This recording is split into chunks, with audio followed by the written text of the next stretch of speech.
Greetings, ladies and gentlemen, and welcome to this latest edition of Tales from Outer Space. And as always, I hope that you enjoy. Story number 1. Legacy, written by Nerda Virilis.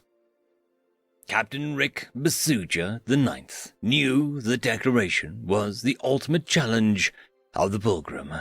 He flicked his proboscis across the view screen, bringing up log summaries for the last millennium. Leaving Tethys had been a simple task for Captain Basuja I, who followed a carefully plotted system of gravity slingshots, orbital laser arrays, and good old-fashioned rocket fuel to accelerate the Pilgrim up to 0.3 C. The route ahead was kept clear of lonely hydrogen atoms by magnetic field, so the only collision had been with an improbable asteroid. Unfortunately, it was traveling in the same direction at the same fraction of the speed of light. Captain Basuja II had performed the necessary repairs whilst the redundant systems maintained life support. Captain Basuja III made several course corrections early to keep fuel use low.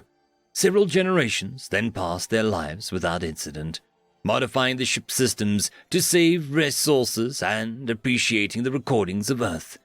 The music that had unified the Tethys in the task of reaching across the void. Captain Basuja VI had made finer course corrections for the final approach, and the stellar windbreaks were deployed by Captain Basuja VII. There were maps of the solar system, plenty of them. Humanity had not been shy, transmitting technical discussions of the neighborhood alongside the music, competition, and storytelling that they were renowned for on Tethys.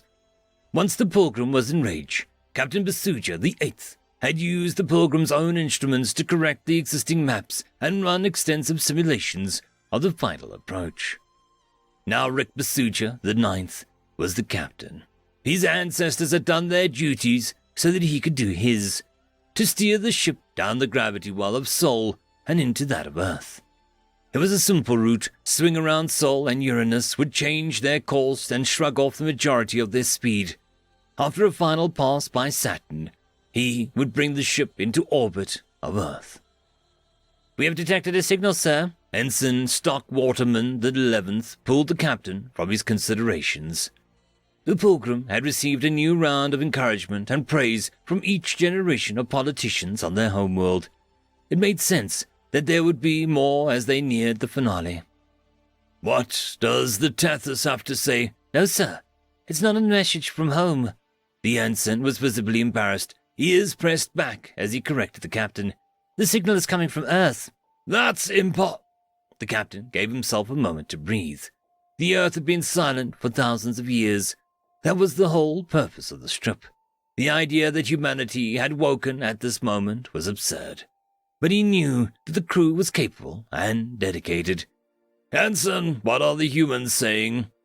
"The detection algorithm is running now, sir. The signal is definitely coming from the vicinity of Earth. I think it's—" The ensign fell silent, tapping an icon on his view screen. The bridge of the Pilgrim vibrated with music. The piece was well-known product of the so-called modern era, something of a joke to later humans. It was nevertheless beautiful. Knowing that it was being transmitted from Earth was humbling. It had been thousands of years since their kind had received a transmission. As the piece closed, the ensign spoke again. "The signal was weak, sir. They are unlikely to detect it back on Tethys. There was no atmospheric interference to scrub, suggesting an orbital transmitter. We'll know more once we get closer." The Pilgrim continued on the intended course, picking up more recordings from Earth's orbit. Captain Basuja IX had the signals broadcast across the ship, the sounds of the old world echoing through the corridors, vibrating the freezers where generations of tethered eggs were tended by the crew. Shortly after they traversed Saturn, the ensign called out that a different signal was coming in. This one had video. "Howdy, travelers!" The view screen flickered to life, revealing a writhing purple mass, speaking in perfect English. "Hi, my name is Sheriff Elvis Monroe, and I'm here to welcome you to the Solar Saloon. I know that you must have a lot of questions, but that'll have to wait until you're close enough to avoid the time delay." the mass appeared fully committed to the cowboy aesthetic. My stalks poked through the top of the Stetson hat. Dozens of tentacles flapped around individually armed holes in the leather vest. Luckily, I have this conversation a few times already, so let me give you some answers. No, I am not human. I'm a A tentacle flopped up and gave the Stetson a tug. We evolved around Gumbridge 35, so after Earth fell silent, we were the first to arrive. But we are not the last. The Drendel, the Ivan, and the Uru, and the Tall Greys, the Hillavu, and the Reformed High Order of Unified Qualifiers, the Drzan, and the 01100101101110111011101101000. The rule, and we're all just fans like you. As the cowboy spoke, the scene shifted to show the classic human bar. Two purple Haringa were mixing drinks in cowboy outfits, flinging bottles and glasses between their tentacles with a chaotic grace. A range of unfamiliar body types, in familiar outfits from human's history, interacted from within tanks or atmosphere suits.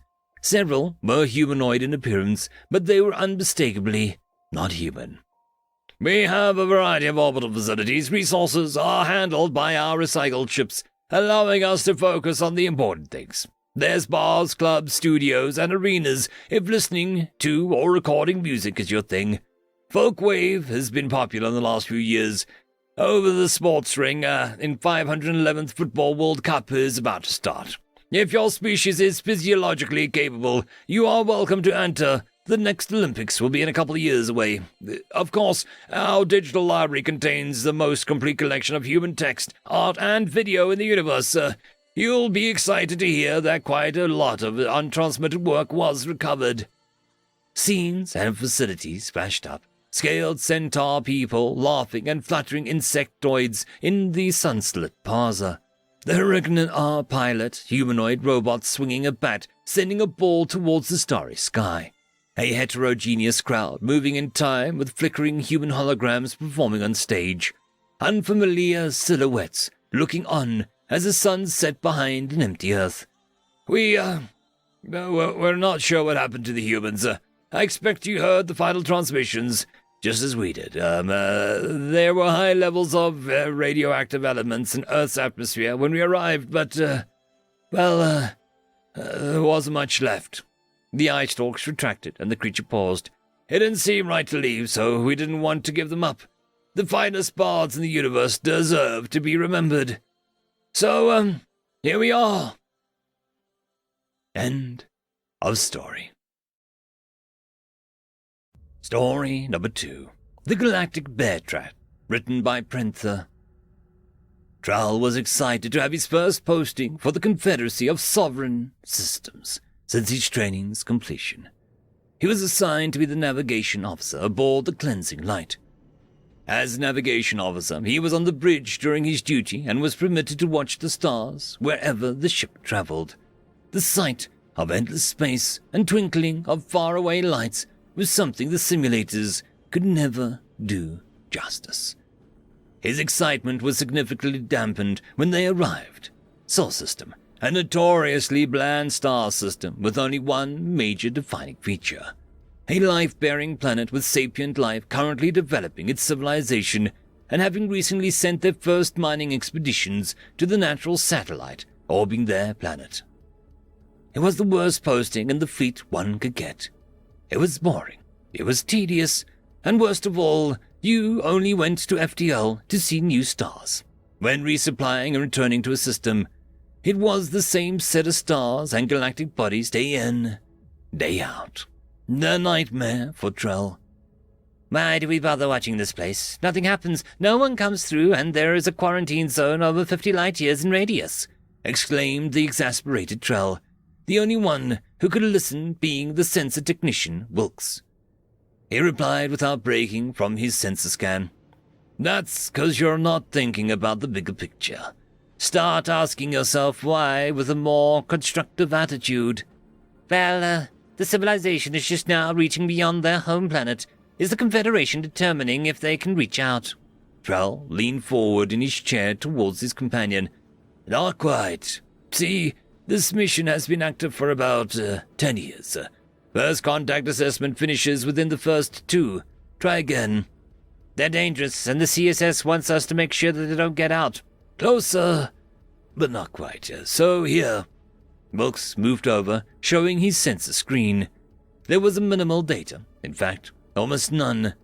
Trell was befuddled. Where's the planetary sensor data? Because we're not watching the planet. The sensors are set to detect incoming FTL wakes within the quarantine zone. See, the assessment board figured out the race on this planet are approximately 20 or so odd years from establishing a solar system-wide presence. At 50, for their first FTL, the board wants us to prevent anyone from interfering with that. Trell was cut off by a turn of the head from Wilkes, a very snarky look on his face. But aha! You might be wondering, take a look at the survey data on this race. Trell pulled up the file, seeing a wondrous assortment of inventions. The standard stuff, horses, locomotion, flight, spacecraft, and of course interplanetary construction being the most recent. Nothing out of the ordinary. What about it? They went from that, Wilkes pointed to the horse on the screen, then to the rudimentary spacecraft, in less than 500 years. You're lying. This had to have taken at least 5,000. Nope. Assessment board found out that these little lads have a technological advancement rate far exceeding the projected averages and climbing. The CSS needs time to prepare for their arrival of this race. They don't want the economy to come crashing around us at the same sane speed that they'll be improving upon our current Confederation technology. And who knows what else. The quarantine is set up so that no nation tries to uplift these guys and use them for personal gain against the CSS. So the files from the assessment board have been sealed for anyone outside positions like ours. They also don't want some upstarts trying to put them down either. Bleeding hearts, they are. So, here we are. Most important watch duty in the galaxy. The sensor screen lit up, illuminating a dimly lit bridge. In a flash, Wilkes hit an alarm that put the entire bridge on high alert. Eyes fixated on the sensors.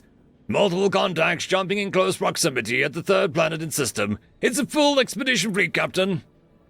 With the orders from the captain coming out across the various communications channels for the ship, the crew sprang into action, too late to jam their light from the showing for anyone with a telescope.